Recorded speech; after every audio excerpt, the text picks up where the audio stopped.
ഒരിക്കൽ ഒരാൾ വന്ന് ചോദിച്ചു, അച്ഛൻ ഇത്രയും മണിക്കൂറുകള് ഈശോയുടെ മുമ്പിൽ ഇങ്ങനെ ഇരിക്കാനായിട്ട് സാധിക്കുന്നു, എന്താ അച്ഛൻ ഇതിനുമാത്രം കൊണ്ട് പ്രാർത്ഥിക്കുന്നത്?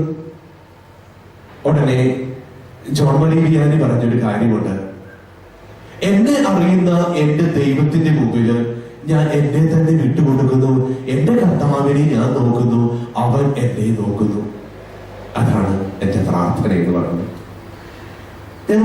ജോൺ മരിയ വിയാനിയുടെ ജീവിതത്തില് ഇത്രമാത്രം ആ പ്രാർത്ഥനയില്, ആ ദൈവത്തോടുള്ള ബന്ധത്തില് അദ്ദേഹം ആഴപ്പെടണമെങ്കിൽ അതിന് ഒരേ ഒരു കാരണമേ ഉള്ളൂ. കാരണം താൻ എവിടെയാണ് ഇരിക്കുന്നത് എന്നുള്ള ഒരു ബോധ്യം അദ്ദേഹത്തിനുണ്ടായിരുന്നു. താൻ ഇരിക്കുന്നത് എവിടെയാണ് എന്നുള്ള ഒരു ബോധ്യം അദ്ദേഹത്തിനുണ്ടായിരുന്നു. സാധാരണ എല്ലാരും എന്ന് പറയുന്ന ഒരു കാര്യമാണ്, പ്രത്യേകിച്ച് പ്രാർത്ഥിക്കാനായിട്ട് വിശുദ്ധ കുർബാന കഴിയുമ്പോൾ ഓരോരുത്തരും വന്ന് പറയുന്ന കാര്യമാണ്, അച്ഛാ പ്രാർത്ഥിക്കാനായിട്ട് ഇരിക്കാൻ പറ്റുന്നില്ല, പ്രാർത്ഥിക്കാൻ ഇരുന്ന ഒട്ടനെ ഉറക്കം വരികയാണ്. നമുക്കുള്ള പ്രശ്നം തന്നെയാണ് കേട്ടോ. പ്രാർത്ഥിക്കാൻ ഇരുന്ന ഉടനെ നിദ്രയുടെ ദീർഘങ്ങളിലേക്ക് നമ്മുടെ കണ്ണുകൾ ആണ്ടുപോകാറ്. എന്താ പറ്റുന്ന പ്രശ്നം?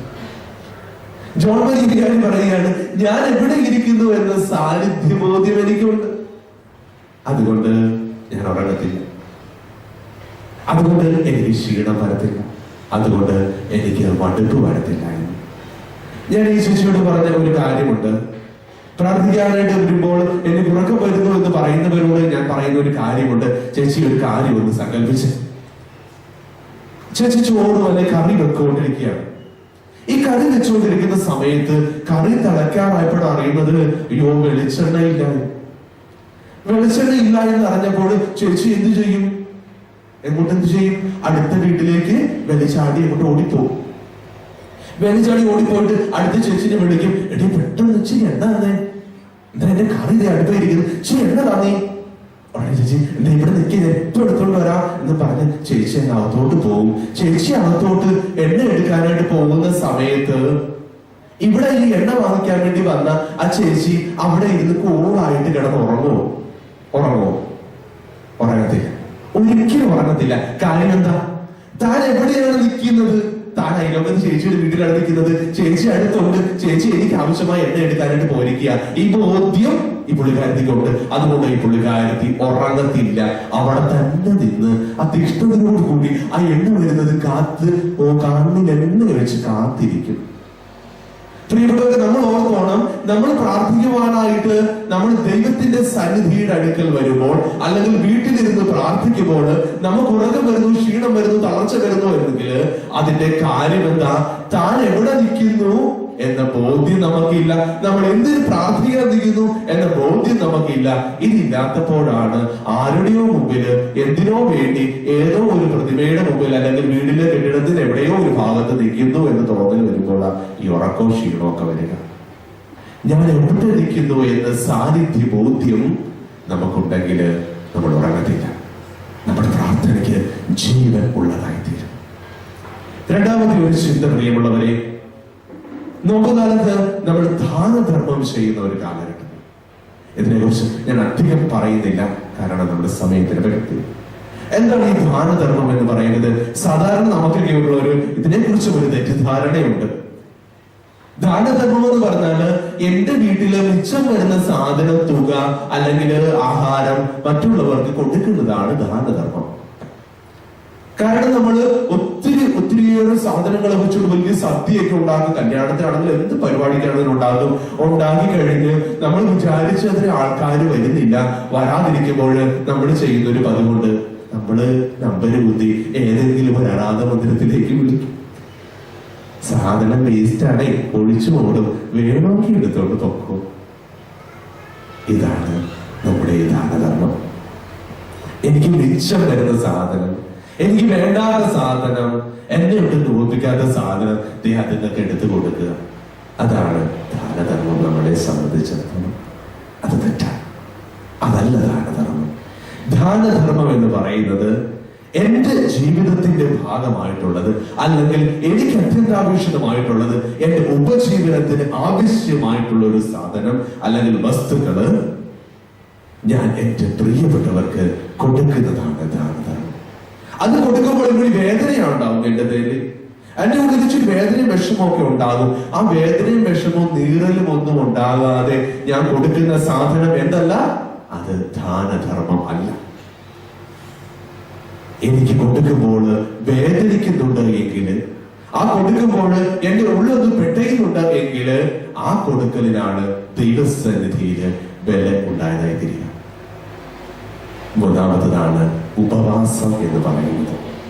എന്താണ് ഉപവാസം എന്ന് പറയുന്നത്? ഉപവസിക്കുക എന്ന് വെച്ചാൽ എന്താണ്? കൂടെ വസിക്കുക. ഉപവസിക്കുക എന്ന് പറഞ്ഞാൽ കൂടെ വസിക്കുക എന്നാണ്. ഇറച്ചി മുട്ട മീനൊക്കെ ഉപേക്ഷിക്കുന്നത് ഉപവാസം നമ്മൾ പറഞ്ഞാൽ, യഥാർത്ഥത്തിൽ ഉപവാസം എന്ന് പറയുന്നത് എന്താണ്? കൂടെ വസിക്കുക. ആരുടെ കൂടെ വസിക്കുന്നതാണ് ഉപവാസം? ദൈവത്തിന്റെ കൂടെ വസിക്കുന്നതാണ് ഉപവാസം എന്ന് പറയുന്നത്. നമുക്കറിയാം, ഉൽപ്പത്തി പുസ്തകത്തിലേക്ക് നമ്മൾ കണ്ണോടിക്കുകയാണെന്ന് നമ്മൾ കാണുന്നു, ആദ്യ മാതാപിതാക്കളായ ആദവും ഹൗവയും ആരുടെ കൂടെ വസിച്ചു? ദൈവത്തിന്റെ കൂടെ വസിച്ചു. ഒരു സുന്ദരമായ കാഴ്ചയാണ്. സന്ധ്യയാകുന്ന സമയത്ത് ദൈവത്തിന്റെ കൂടെ ആദവും ഹൗവയും നടക്കാനായിട്ട് ഇറങ്ങുന്നു. ദൈവം തോട്ടത്തിലേക്ക് ഇറങ്ങുന്നു. ആദം വലത്തെ കയ്യിലും ഹൗവ ഇടത്തെ കയ്യിലും പിടിച്ചുകൊണ്ട് കൊച്ചു വർത്താനൊക്കെ പറഞ്ഞുകൊണ്ട് ഇതിങ്ങൾ തോട്ടത്തിൽ കൂടെ ഇങ്ങനെ ലാത്തുവാണ്. നമ്മുടെ ജീവിതത്തിലെ വിഷമങ്ങളും ബുദ്ധിമുട്ടുകളും സഹനങ്ങളും രോഗങ്ങളും ആശകളും പ്രതീക്ഷകളും ഒക്കെ കർത്താവിന്റെ മക്കള് പറഞ്ഞുകൊണ്ട്, കൊച്ചു വർത്താനം പറഞ്ഞുകൊണ്ട് ഈ കർത്താവിന്റെ കൈ പിടിച്ച് കൂടെ നടക്കുന്നു. അതായിരുന്നു ആദ്യ മാതാപിതാക്കളെ സംബന്ധിച്ചിടത്തോളം ഉപവാസം എന്ന് പറയുന്നത്, ദൈവത്തിന്റെ കൂടെ വസിക്കുന്ന അവസ്ഥ. പിന്നീട് നാം കാണുന്നുണ്ട്, ഈ പാപം ചെയ്ത് കഴിയുമ്പോൾ എന്തു പറ്റുന്നു? ഈ ഉപവാസം മുറിഞ്ഞു പോകും. അത്രയും നാളും കർത്താവിന്റെ കൂടെ വസിച്ച ഈ ജനങ്ങൾ ഉപവാസം നഷ്ടപ്പെട്ടു പോകുന്നത് എപ്പോഴാണ്? പാപം ചെയ്ത് കഴിയുമ്പോൾ. കർത്താവിന്റെ ബന്ധത്തിൽ നിന്നും അവരെ അകന്നു പോകും. കർത്താവ് അകന്നു പോയില്ല. കർത്താവ് എപ്പോഴും അവരുടെ അടുത്ത് തന്നെ വരുന്നുണ്ടായിരുന്നു. പക്ഷെ ആരകന്നു പോയി? ഈ പാപം ചെയ്ത ഈ മക്കള് ആദവും ഹൗവയും ദൈവത്തിൽ നിന്നും അകന്നു പോയി. അവർ പാത്തിരിക്കുക. ദൈവം അകന്നു പോയില്ല. പാപം വഴി ജനം ദൈവത്തിൽ നിന്നും അകന്നു പോയി. ആ ഉപവസിക്കലിന് ഒരു ശുദ്ധി, ഒരു മുറിവ് സംഭവിക്കുക. പിന്നീട് നാം കാണുന്ന കാഴ്ചയുണ്ട്.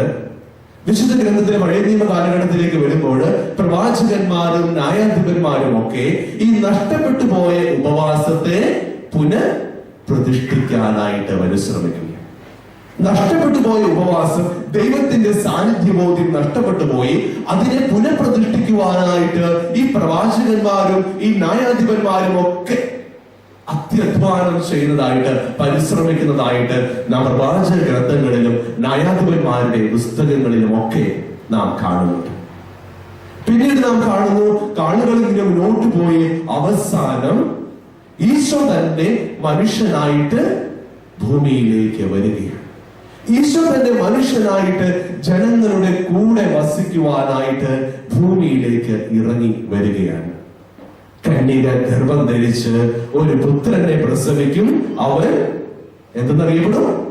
എമ്മാനുവേൽ എന്നവൻ വിളിക്കപ്പെടും. എന്ന് വെച്ചാൽ അവൻ കൂടെ നടക്കുന്ന ഒരു ദൈവം.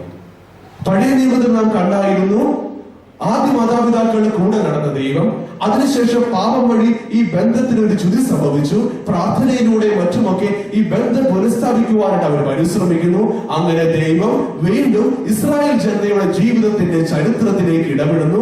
അവരെ ഫറവോയുടെ കയ്യിൽ നിന്നും രക്ഷിക്കുന്നു. ചെങ്കടൽ ഭേദിച്ച് അവരെ വഴി നടത്തിക്കൊണ്ടുവരുന്നു. വാഗ്ദാന ദേശത്തേക്കുള്ള അവരുടെ യാത്രയിൽ പകൽ മേഘത്തൂണും രാത്രി അഗ്നിസ്തംഭവുമായിട്ട് അവരെ വഴി നടത്തുന്നു. ശത്രുക്കൾക്കെതിരെ യുദ്ധം ഉണ്ടാകുമ്പോൾ അവർക്ക് വേണ്ടി പടവെട്ടുന്നു. ഇങ്ങനെ കൂടെ കൂടെ കൂടെ നടന്ന ദൈവം പിന്നീട് പുതിയ നിയമത്തിലേക്ക് വരുമ്പോൾ നാം കാണുന്നുണ്ട്, യഥാർത്ഥ മനുഷ്യനായി മനുഷ്യ രൂപം പൂണ്ടുകൊണ്ട് ഈ ദൈവം മനുഷ്യന്റെ കൂടെ വീണ്ടും നടക്കുകയാണ്.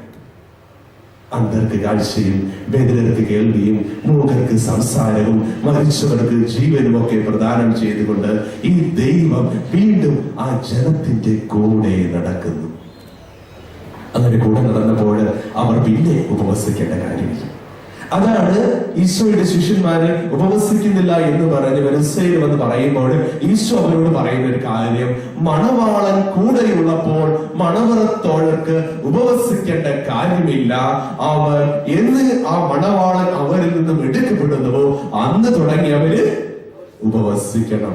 പിന്നീട് നാം കാണുന്നു ഈ ദൈവത്തിന്റെ സാന്നിധ്യം, ഈ ദൈവത്തിന്റെ മനുഷ്യരൂപം അവരിൽ നഷ്ടപ്പെട്ടു പോകുന്നു. ഈശോയുടെ മരണശേഷം വീണ്ടും അവർ ഉപവാസം പ്രഖ്യാപിക്കുകയാണ്. കൂടെ വസിക്കുവാനായിട്ട് അവർ വീണ്ടും പരിശ്രമിക്കുകയാണ്.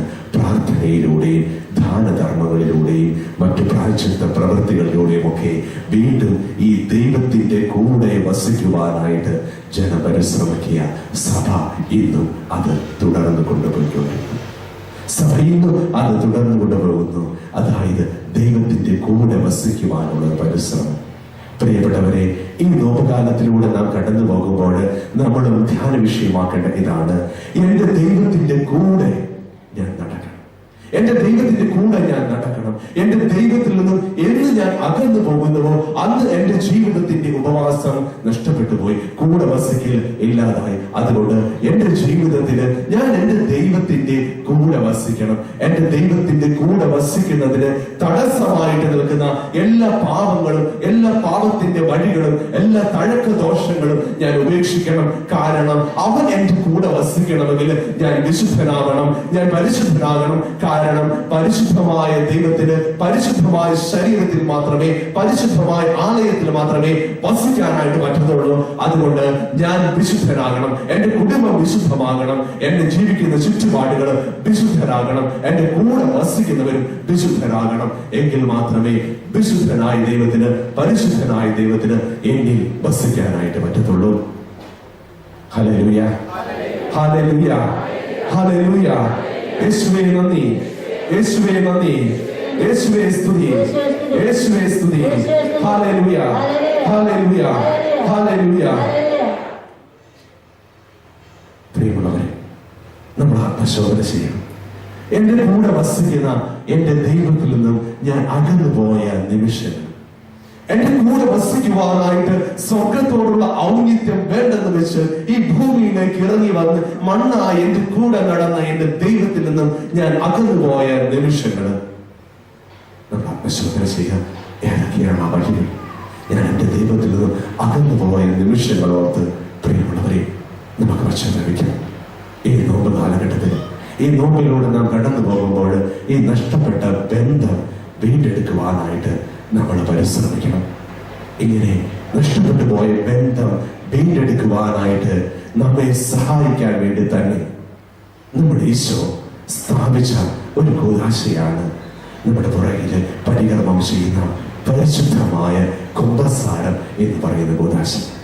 പ്രിയമുള്ളവരെ, നമ്മുടെ കൂടെ വസിക്കുവാനായിട്ട് വീണ്ടും വീണ്ടും പാപത്തിന്റെ പടുകുഴിയിൽ പതിഞ്ഞു കിടന്ന പാപിയായ എന്നെ വീണ്ടും തന്റെ മാറോട് ചേർത്ത് എന്റെ കൂടെ ഇരിക്കുവാനായിട്ട് ദൈവം അധർമ്മ്യമായി ആഗ്രഹിച്ചതിന്റെ ഫലമാണ് പരിശുദ്ധ കുംഭസാരം എന്ന് പറയുന്ന കൂദാശ. പരിശുദ്ധ കുംഭസാരം എന്ന് പറയുന്ന കൂദാശ അതാണ്. എന്റെ കുറവുകളും എന്റെ പോരായ്മകളും എന്റെ പാപങ്ങളും ഒക്കെ ഈശോ തന്റെ തിരു രക്തത്താല് കഴുകി വിശുദ്ധീകരിക്കുന്ന ഒരു കൂദാശ. ഈ കൂദാശ യഥാർത്ഥത്തിൽ പരികർമ്മം ചെയ്ത് വിശുദ്ധമായ ഹൃദയത്തോടുകൂടി വരുന്നവർക്ക് തന്നെ അവൻ ഒരുക്കി വയ്ക്കുന്ന വിരുന്നാണ് ഈ പരിശുദ്ധ കുർബാന എന്ന് പറയുന്നത്.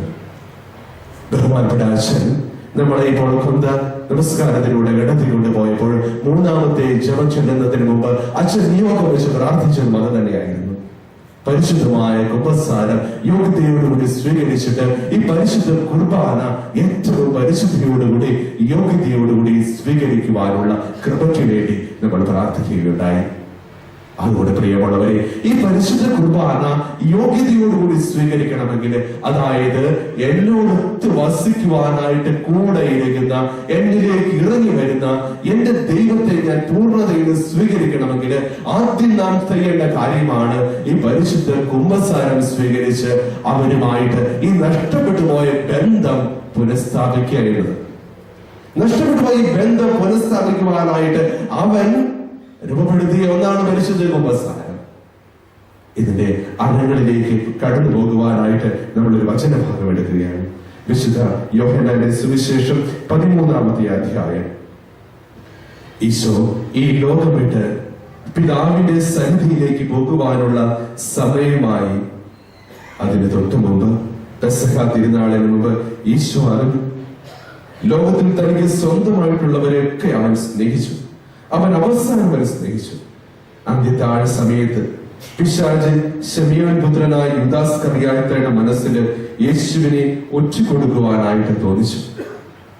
പിതാവ് സകലതും തന്റെ കരങ്ങളിൽ ഏൽപ്പിച്ചിരിക്കുന്നുവെന്നും താൻ ദൈവത്തിൽ നിന്ന് വരികയാണെന്നും ദൈവത്തിങ്കിലേക്ക് പോകും എന്നും യേശു അറിഞ്ഞു. അന്ത്യത്താഴത്തിനിടയിൽ അവൻ എഴുന്നേറ്റ് മേലങ്കി മാറ്റി ഒരു തുവാലയെടുത്ത് അരയിൽ കെട്ടി. അനന്തരം ഒരു താലത്തിൽ വെള്ളമെടുത്ത് ശിഷ്യന്മാരുടെ പാദങ്ങൾ കഴുകുവാനും അരയിൽ ചുറ്റിയിരുന്ന തുവാല കൊണ്ട് തുടയ്ക്കുവാനും തുടങ്ങി. ശിമയോൻ പത്രോസിന്റെ അടുത്തെത്തി. പത്രോസ് അവനോട് ചോദിച്ചു, കർത്താവേ, നീ എന്റെ കാൽ കഴുകുകയോ? യേശു പറഞ്ഞു, ഞാൻ ചെയ്യുന്നത് എന്തെന്ന് ഇപ്പോൾ നീ അറിയുന്നില്ല, എന്നാൽ പിന്നീട് അറിയും. പത്രോസ് പറഞ്ഞു, നീ ഒരിക്കലും എന്റെ പാദം കഴുകരുത്. യേശു പറഞ്ഞു, ഞാൻ നിന്നെ കഴുകുന്നില്ല എങ്കിൽ നിനക്ക് എന്നോടുകൂടി പങ്കില്ല. ശിമയോൻ പത്രോസ് പറഞ്ഞു, കർത്താവേ, എങ്കിൽ എന്റെ പാദങ്ങൾ മാത്രമല്ല എന്റെ കരങ്ങളും എന്റെ ശിരസും കൂടി കഴുകണമേ. യേശു പറഞ്ഞു, കുളി കഴിഞ്ഞവന്റെ കാലുകൾ മാത്രമേ കഴുകേണ്ടതായിട്ടുള്ളൂ, അവൻ മുഴുവൻ ശുചിയുള്ളവനായിരിക്കും. നിങ്ങളും ശുചിയുള്ളവരാണ്, എന്നാൽ എല്ലാവരും അല്ല. തന്നെ ഒറ്റുകൊടുക്കാനിരിക്കുന്നവൻ ആരാണെന്ന് അവൻ അറിഞ്ഞിരുന്നു. അതുകൊണ്ടാണ് നിങ്ങളെല്ലാവരും ശുചിയുള്ളവരല്ല എന്ന് അവൻ പറഞ്ഞത്. യോഹന്നാന്റെ സുവിശേഷം 13-ാമത്തെ അധ്യായം 1 തുടങ്ങി 7 വരെയുള്ള ഒരു വാക്യമാണ് നാം വായിച്ചത്. നഷ്ടപ്പെട്ടു പോയ ഈ ബന്ധത്തെ പുനഃസ്ഥാപിക്കുവാനായിട്ട് അവൻ സ്ഥാപിച്ച പരിശുദ്ധ കുമ്പസാരത്തിന്റെ ആഴങ്ങളിലേക്ക് നമ്മെ കടത്തിക്കൊണ്ടു പോകുന്ന ഒരു ഭാഗം. കുളി കഴിഞ്ഞവന്റെ പാദങ്ങൾ മാത്രമേ കഴുകേണ്ടതായിട്ടുള്ളൂ. കുളി കഴിഞ്ഞവന്റെ പാദങ്ങൾ മാത്രമേ കഴുകേണ്ടതായിട്ടുള്ളൂ. നമുക്ക് എല്ലാവർക്കും ആ വചനം ഒന്ന് ഏറ്റു പറയാം. കുളി കഴിഞ്ഞവന്റെ പാദങ്ങൾ മാത്രമേ കഴുകേണ്ടതായിട്ടുള്ളൂ. കുളി കഴിഞ്ഞവന്റെ പാദങ്ങൾ മാത്രമേ കഴുകേണ്ടതായിട്ടുള്ളൂ. ഈശോയിൽ സ്നേഹമുള്ളവേ, എന്താണ് ഈ കുളി കഴിഞ്ഞവന്റെ പാദങ്ങൾ മാത്രമേ കഴുകേണ്ടതായിട്ടുള്ളൂ എന്ന് പറയുക? നിങ്ങൾക്കത് വേണ്ട വിധത്തിൽ ഗ്രഹിച്ച് കാണും എന്ന് ഞാൻ കരുതുന്നു. ഇവിടെ മല്ലപ്പള്ളിയിലെ ഈ നാട്ടിലൊക്കെ ഉള്ളവർക്ക് അത്ര ഗ്രഹിക്കാൻ പറ്റില്ലെങ്കിലും ഞാൻ ആലപ്പുഴക്കാരനാ. പുന്നമട നാട്ട്, പുന്നമടയെ കുറിച്ച് കേട്ട് കാണും. വള്ളംകളി നടക്കുന്ന സ്ഥലം.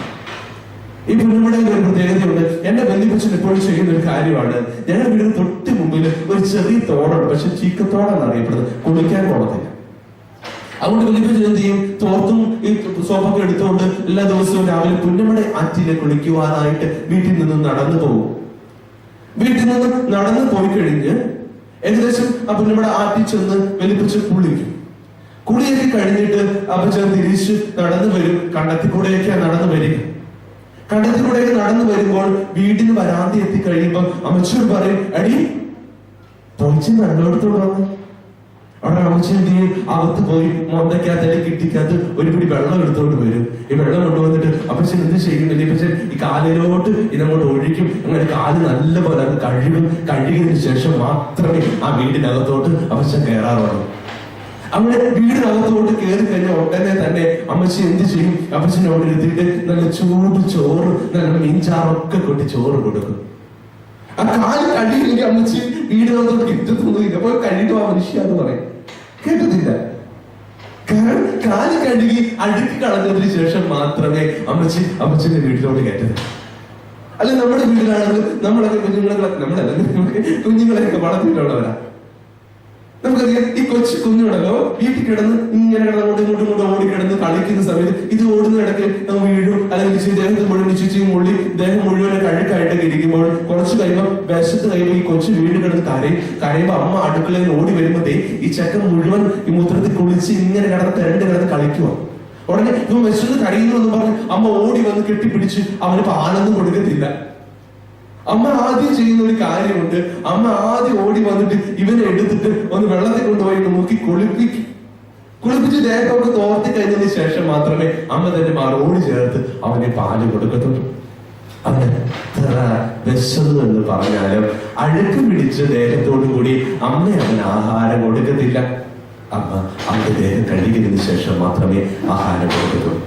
ഞാൻ ഓർക്കുന്ന കാര്യമാണ്, ഞാൻ കളിച്ചതിന് ശേഷം വീട്ടിലേക്ക് ഓടി വരുമ്പോൾ ആഹാരം വേണമെന്ന് പറയുമ്പോൾ മമ്മി ആദ്യം പറയും, എടിച്ചക്ക നീ പോയി കുളിച്ചിട്ട് വാ, നീ പോയി കുളിച്ചിട്ട് വരുവാണെങ്കിൽ ആഹാരം തരാം, അല്ലെങ്കിൽ മമ്മി പച്ച വെള്ളം എനിക്ക് തരത്തില്ല.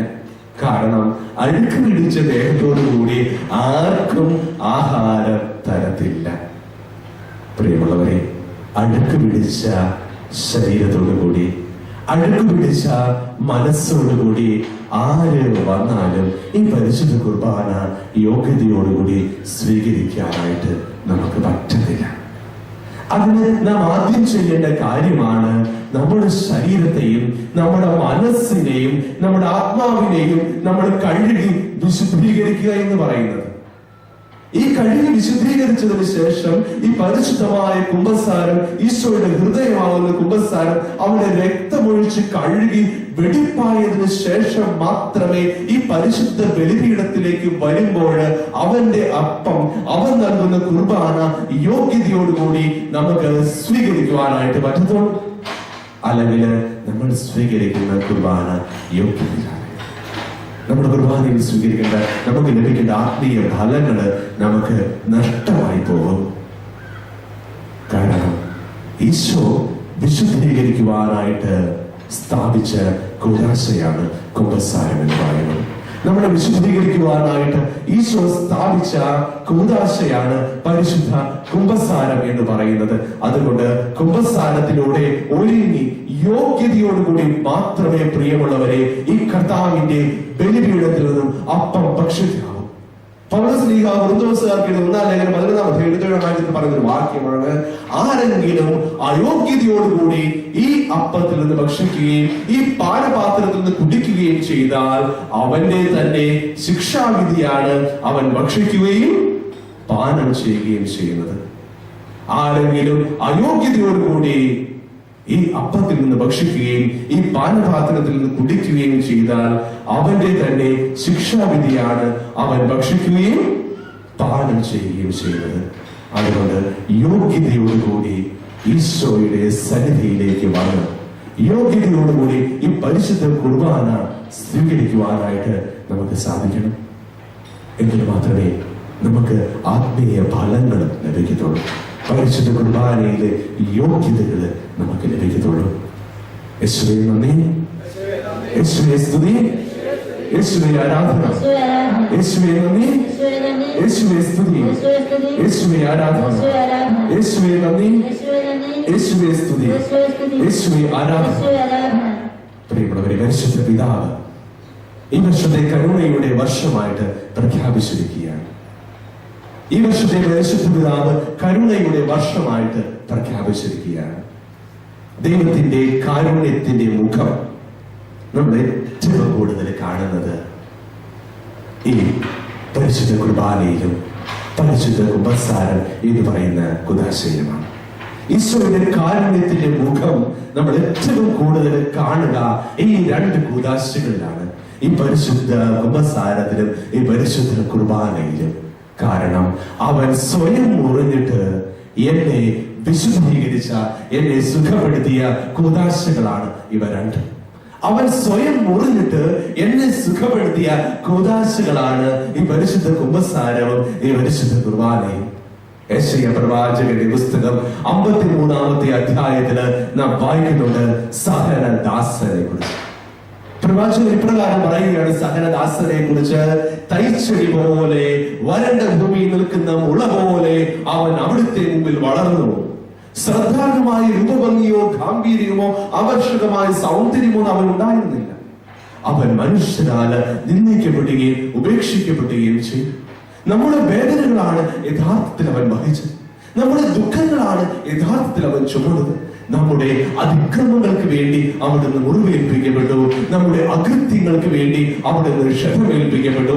അവന്റെ മുറിവുകളാൽ നാം സൗഖ്യമുള്ളവരായി, അവന്റെ ക്ഷതങ്ങളാൽ നാം സൗഖ്യമുള്ളവരായി. ഈശോയുടെ മുറിവുകളാൽ നാം സൗഖ്യമുള്ളവരായി. പ്രിയമുള്ളവരെ, ഈശോ മുറിഞ്ഞിട്ട് അവൻ സ്വയം ഇല്ലാതായിട്ട് നമ്മെ സുഖപ്പെടുത്തിയ കൂദാശയാണ് ഈ പരിശുദ്ധ കുമ്പസാരവും ഈ പരിശുദ്ധ കുർബാനയും. നമ്മുടെ വേദനകളും നമ്മുടെ പാപങ്ങളുമൊക്കെ അവൻ തന്റെ ശരീരത്തിന് ഏറ്റെടുത്തതിന് ശേഷം എന്നെ സുഖപ്പെടുത്തിയ ഈ കൂദാശയാണ് പരിശുദ്ധ കുമ്പസാരവും പരിശുദ്ധ കുർബാനയും എന്ന് പറയുന്നത്. നമുക്കറിയാം എങ്ങനെയാ സുഖപ്പെടുത്തി ഈശോ, എങ്ങനെയാണ് നമ്മെ സുഖപ്പെടുത്തിയത്. പഴയ നിയമത്തിലെ ഒരു കാര്യം, പഴയ നിയമത്തില് ഇസ്രായേൽ ജനത തങ്ങളുടെ പാപങ്ങൾ മോചിക്കപ്പെടുമെന്ന് അവർ കരുതിയത് എപ്രകാരമാണ്?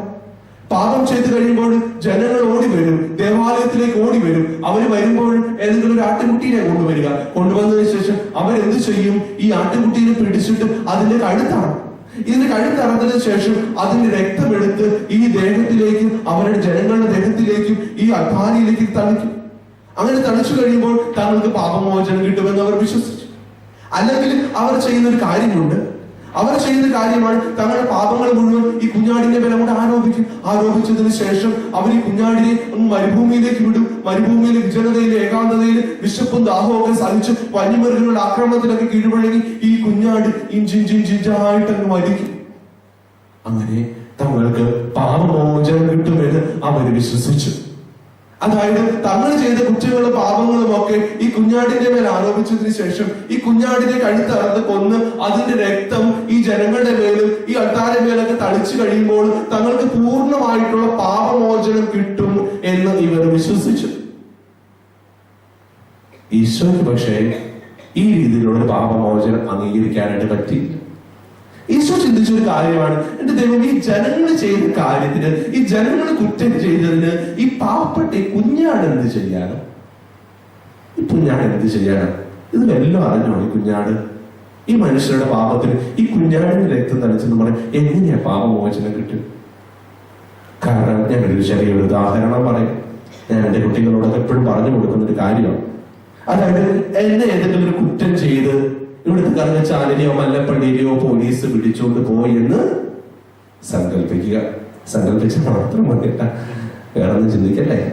സങ്കല്പിക്കുക, എന്റെ പോലീസ് പിടിച്ചുകൊണ്ട് പോയി. എന്റെ പോലീസ് പിടിച്ചുകൊണ്ട് പോയി കഴിഞ്ഞപ്പോൾ എന്റെ നാലുകോടിയിലെ അല്ലെങ്കിൽ കുത്തപ്പള്ളിയിലെ അല്ലെങ്കിൽ എന്റെ വീട്ടിലെ ആലപ്പുഴയിലെ നാട്ടുകാരും വീട്ടുകാരും കൂട്ടുകാരും സഹോദരക്കാരും എല്ലാവരും ഓടി വന്നിട്ട് അവിടെ ഉള്ള ഒരു പട്ടീനെ കൊച്ചിനെ പന്നീനെ കാളയെ എരുവേനെയൊക്കെ കൊണ്ടുവന്ന് പോലീസ് സ്റ്റേഷനിൽ കൊടുത്തതിന് ശേഷം പറയുക, ഞങ്ങളുടെ അച്ഛനും കൂടെ ഇറങ്ങിത്താ, പകരം ഞങ്ങൾ ഈ പശുവിനെ അല്ലെങ്കിൽ ആടിനെ ഇവിടെ നിർത്തിയേക്കാം. ഈ പശുവിനെ അല്ലെങ്കിൽ ആടിനെ ഞങ്ങളോട് നിർത്തിയേക്കാം. നിങ്ങൾ ഞങ്ങളുടെ അച്ഛനെ ഒന്ന് ഇറക്കി തരാൻ പറഞ്ഞാൽ ഏതെങ്കിലും പോലീസുകാരെ ഇറക്കുവോ? ജാമ്യം തരുവോ? എനിക്ക് ഇവിടെ തരുവോ? തരുവോ? ഇല്ല, എനിക്കറിയത്തില്ല. ഞങ്ങളുടെ നാട്ടിൽ തരത്തില്ല, ആലപ്പുഴ തരാറില്ല. ഇവിടെ തരുവോ ഇല്ല എനിക്കറിയത്. അങ്ങനെ ആർക്കും ജാമ്യം കൊടുക്കാറില്ല.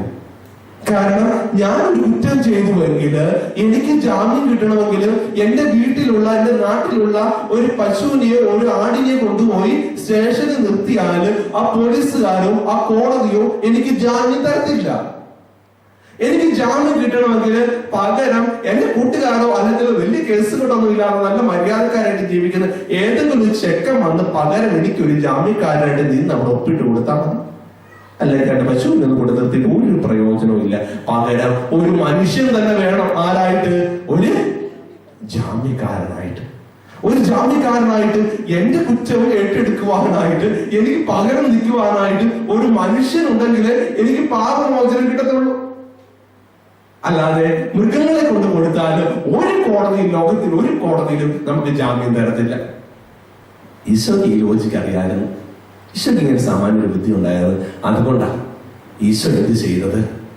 ഈശോ ഈ പാവപ്പെട്ട ഈ ആടിന്മേൽ അകത്തുള്ള ബലിയൊക്കെ മാറ്റി, ഈ ചങ്ങാതികളെയൊക്കെ അകത്തുള്ള ഈ ബലിയൊക്കെ മാറ്റി തന്നെ ഒരു ജാമ്യക്കാരനായിട്ട് നിർത്തിയിട്ട് തന്റെ രക്തം ഈ ജനങ്ങളെ മേൽ തളിക്കുവാനായിട്ട്, ഈ പരിശുദ്ധ ബലിപീഠത്തിൽ സ്ഥാപിക്കുവാനായിട്ട്, തളിക്കുവാനായിട്ട് അവിടുന്ന് പരിശുദ്ധ കൂദാശ, പരിശുദ്ധ കുർബാന, പരിശുദ്ധ കുമ്പസാരം ഒക്കെ സ്ഥാപിച്ചത്. എന്റെ പാപം ഏറ്റെടുക്കുവാനായിട്ട് അവൻ തന്റെ ശരീരത്തില് ഏറ്റെടുക്കുവാനായിട്ട് തയ്യാറായതിന്റെ ഫലമാണ് നമ്മൾ ഇന്ന് ലഭിക്കുന്ന ഈ രക്ഷ എന്ന് പറയുന്നത്. അല്ലെങ്കിൽ നമുക്ക് രക്ഷ ലഭിക്കത്തില്ല. എന്റെ പാപങ്ങൾ വഹിച്ച് അവൻ കാൽവരിയിലേക്ക് കയറി. ഇങ്ങനെ എന്റെ പാപങ്ങൾ വഹിച്ചുകൊണ്ട് കാൽവരിയിലേക്ക് കയറിയ എന്റെ പകരക്കാരനായ എന്റെ ജാമ്യക്കാരനായ ഈശോയെ ചൂണ്ടിക്കാണിച്ചുകൊണ്ടാണ് സ്നാപക യോഹന്നാൻ പറഞ്ഞത്, എന്ത്? ഇതാ ലോകത്തിന്റെ പാപം നീക്കുന്ന ദൈവത്തിന്റെ കുഞ്ഞാട്. ആ വചനം ഒന്ന് ഒച്ചത്തിൽ ഏറ്റു പറഞ്ഞേ, നമ്മളൊന്ന് ഏറ്റു പറഞ്ഞേ, ഇതാ ലോകത്തിന്റെ പാപം നീക്കുന്ന ദൈവത്തിന്റെ കുഞ്ഞാണ്. ഇതാ ലോകത്തിന്റെ പാപം നീക്കുന്ന എന്റെ ദൈവത്തിന്റെ കുഞ്ഞാണ്.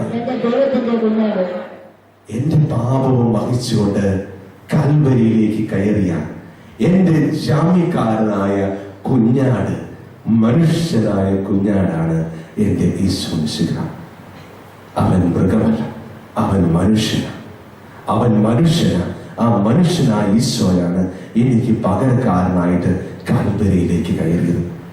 ആ ഈശോയുടെ ബലിയിലാണ് പ്രിയമുള്ളവരെ നമ്മൾ പങ്കെടുക്കുക.